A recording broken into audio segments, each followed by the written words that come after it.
Okay, we're back to part 2 for our world. And remember what we're talking about. What we're talking about is the new program, the wealth creation program for our world. This new program, this wealth creation program, we're talking about the wealth creation bank, the wealth creation card, and the wealth creation program. What it will do for our world. I'm going to talk to you about the problems that we are having in America. I can't talk about the world right now, but just in America. And what this program, the wealth creation program, will do for America. And what it will do for America, we can do in the world.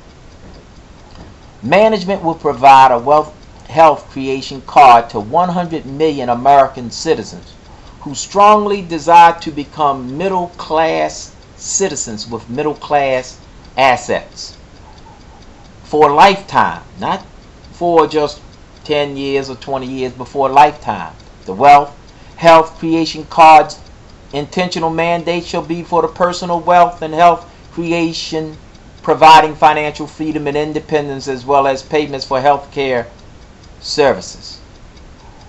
Cards would also provide for community, business, and economic development as well as community residents' personal health and nutritional enhancement. With the use of these 100 million health cards on a national scale, we could eliminate unemployment by allowing the 10 or the 12 million unemployed persons to invest in corporate stock programs of their chosen U.S. employers. In light of the fact that white-collar criminals remain free and unpunished, who have ravished our economic system, creating international havoc with $800 trillion of derivatives and or credit default swap liabilities. Management plans to petition our president to get him involved in a heartfelt project of granting amnesty to selected nonviolent prisoners who shall have bestowed upon them not only their freedom by the president, but also a health creation card, which shall truly give up to 1 million prisoners a chance to experience the American dream instead of the American nightmare. We plan to grant nonviolent ex-offenders an opportunity to invest in business enterprises or franchises of their choice. Presently, the United States incarcerates more people than any other country in the world, free or otherwise. More than 1 in 100 adults are now locked up behind steel bars and in concrete cells within the American prison institutions. The total inmate count at the beginning of 2008 stood at 2,319,258 prisoners. The aforementioned are unacceptable facts for a government of the people, by the people, and for the people. Nonviolent prisoners who can be categorized as victims of our society are those people who are poor, needy, destitute, indigenous, have no helpers, children of the needy, fatherless, motherless, financially disadvantaged with lack of money, inadequate money, insufficient money, low incomes, no money over long periods of time. They are those who are most often denied employment for one reason or another. They are those who have no power to prevent employment terminations.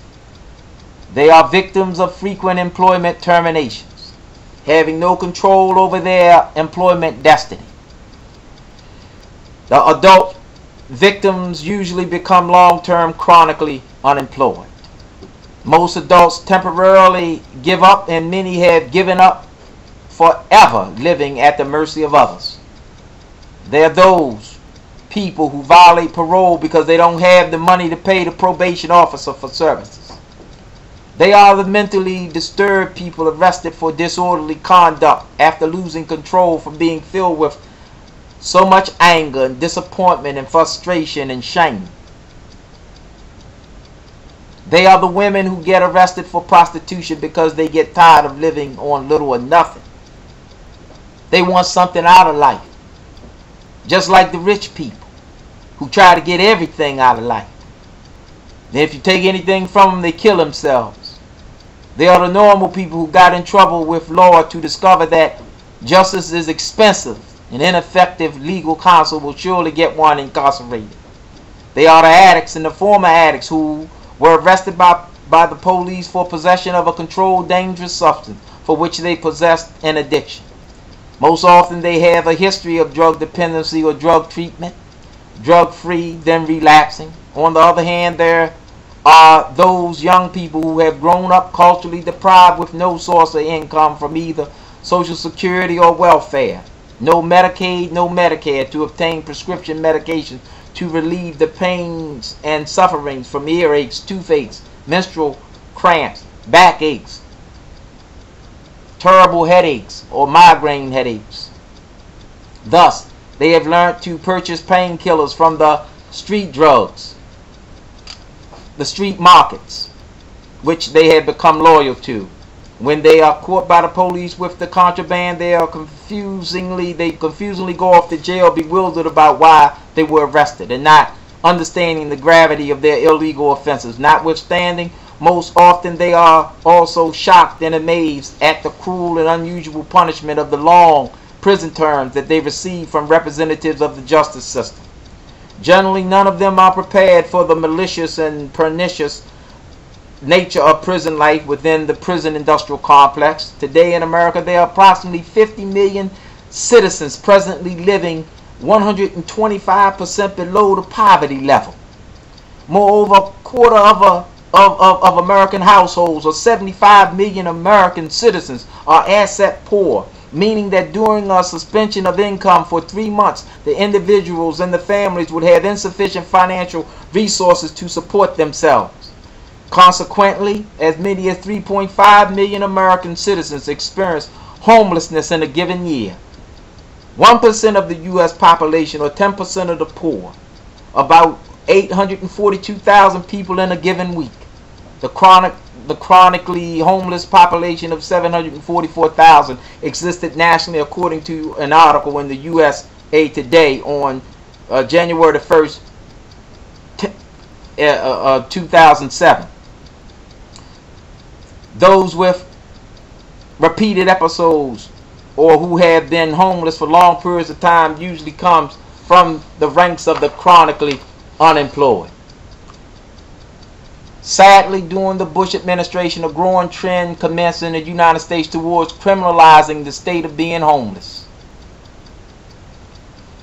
Proponents of this approach believe that punitive measures would deter people from choosing to be homeless. To this end, citizens across the country increasingly outlawed life-sustaining activities. We'll be moving to the third part at this point. Just remember what I'm sharing with you. These are the facts that helped Obama to become president.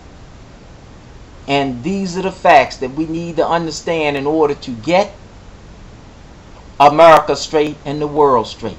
We're moving to Part 3. Thank you very much.